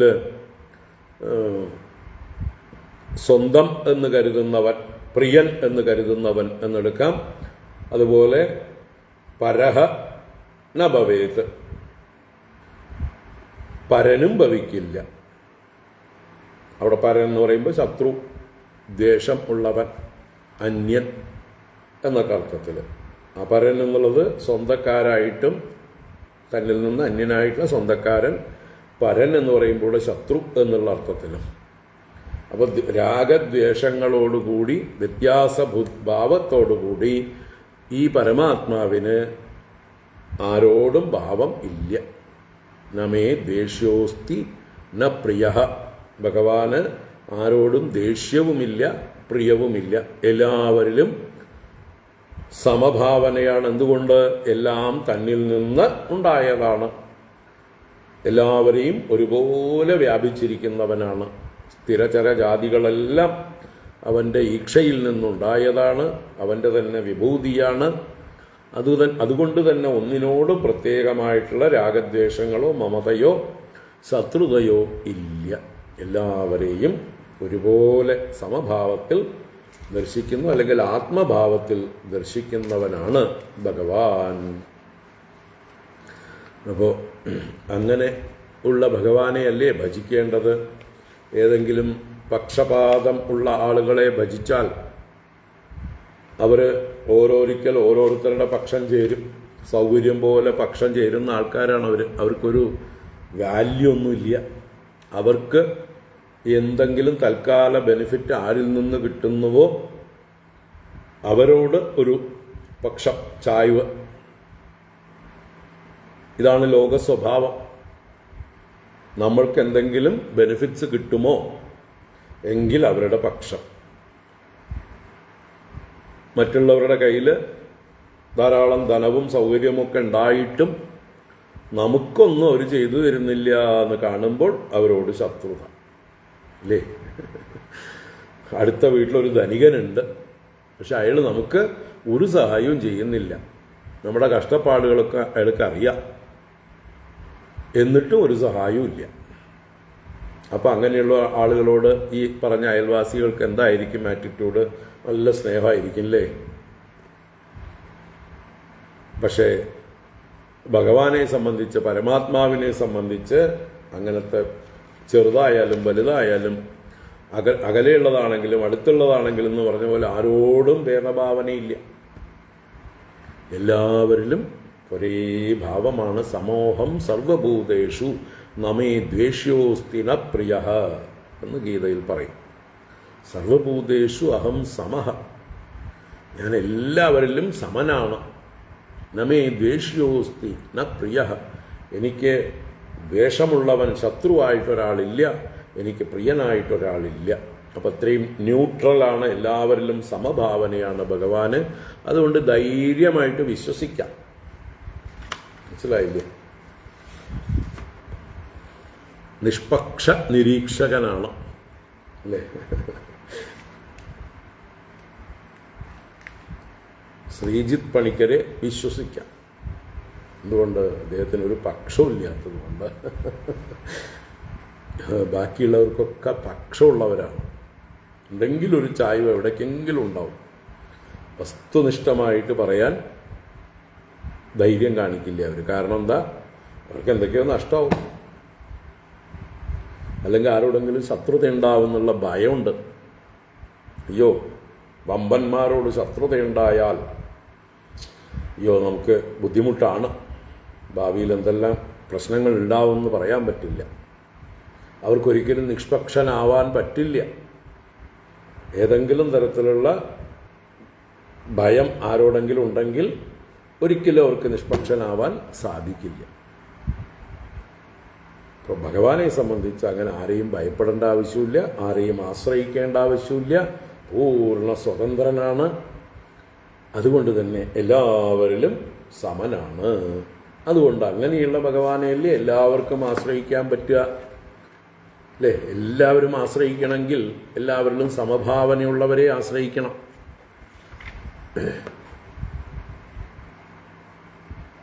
നമ്മൾ സമൂഹത്തിൽ തന്നെ പ്രമുഖരായിട്ടുള്ള ആളുകളെ ആരെങ്കിലുമൊക്കെ നമ്മൾ സ്നേഹിക്കുകയോ ബഹുമാനിക്കുകയൊക്കെ ചെയ്യുമ്പോൾ അവർ വേറെ ഏതെങ്കിലും പ്രത്യേക ആളുകളോട്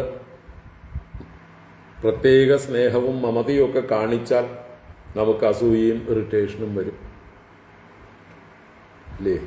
എന്നിട്ട് നമ്മൾ ചിലപ്പോൾ വെറുക്കും. ഈ സ്നേഹിച്ച ആളെ തന്നെ വെറുക്കും. അയ്യേ, ഇയാൾ ശരിയില്ല, ഇയാൾ പക്ഷപാതമുള്ള ആളാണ്, ഇയാൾ മറ്റേ ആളെയാണ് നന്നായിട്ട് സ്നേഹിക്കുന്നത്, എന്നോടൊരു സ്നേഹമില്ല, ഞാൻ ഇത്രയൊക്കെ ചെയ്തിട്ടും എന്നെ മനസ്സിലാക്കുന്നില്ല എന്നൊക്കെ കംപ്ലൈൻറ്റ് വരും. അത് വെറുപ്പിലേക്ക് നയിക്കും. എന്നാൽ എല്ലാവരിലും സമഭാവനയുള്ള, സമദൃഷ്ടിയുള്ള ആളുകളെ വിശ്വസിച്ച് സ്നേഹിക്കാം. ഭഗവാനും അല്ലെങ്കിൽ ഭഗവാൻ അപ്രകാരമാണ്. ആ ഭഗവാന്റെ സ്വഭാവം നമുക്കൊക്കെ കിട്ടട്ടെ. നമുക്ക് ഭയമില്ലാതാവണം, ഡിപ്പെൻഡൻസി ഇല്ലാതാവണം. അപ്പോഴേ സമഭാവന ഉറയ്ക്കുള്ളൂ. എന്തായാലും നമുക്ക് ഇന്ന് വൈകിട്ട് ക്ലാസ് ഇല്ല, എനിക്ക് പുറത്ത് പോകേണ്ടതുണ്ട്. നാളെ നോക്കാം. ഹരി ഓം. കായേന വാചാ മനസേന്ദ്രിയൈർവാ ബുദ്ധ്യാത്മനാ വാ പ്രകൃതേ സ്വഭാവാത് കരോമി യദ്യത് സകലം പരസ്മൈ നാരായണായേതി സമർപ്പയാമി. ഓം ശാന്തി ശാന്തി ശാന്തി.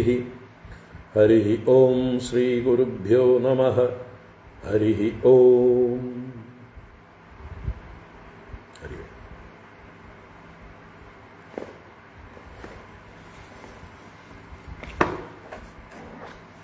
ഹരി ഓം. 19ഉം 20ഉം തലശ്ശേരിയിലാണ് പ്രഭാഷണ പരമ്പര. 2 ദിവസം. തലശ്ശേരി എന്താണ് തിരുവങ്ങാട് ശ്രീരാമക്ഷേത്രത്തിൽ കഴിഞ്ഞ കൊല്ലം സപ്താഹം നടത്തിയ സ്ഥലത്ത് മുകുന്ദമാല എന്ന വിഷയമാണ് പ്രഭാഷണം. ഈ 19ഉം 20ഉം വൈകുന്നേരം. 19-ാം തീയതി രാവിലെ ഇവിടുന്ന് പോകും. പിന്നെ 21 മുതൽ 28 വരെ മലപ്പുറം ജില്ലയിൽ അരീക്കോട് അടുത്ത് പൂവത്തിക്കലോ അങ്ങനൊരു സ്ഥലത്ത് നരസിംഹക്ഷേത്രത്തിൽ സപ്താഹം.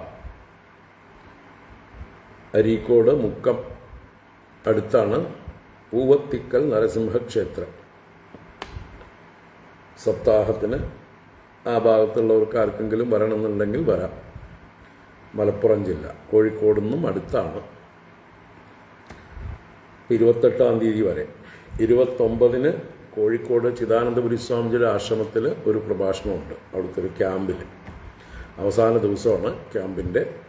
അന്നൊരു പ്രഭാഷണം ചെയ്ത് 29-ന് രാത്രി തിരിച്ചെത്തും. അപ്പോൾ 19-ന് രാവിലെ പോയാൽ 29-ന് രാത്രിയെ തിരിച്ചെത്തും. അതുവരയ്ക്ക് ജ്ഞാനഗംഗ ഉണ്ടാവില്ല. പത്മനാഭ ശതകം അപ്പോഴും കണ്ടിന്യൂ ചെയ്യണം. 2 ക്ലാസ്സുകൾ വീതം ദിവസം.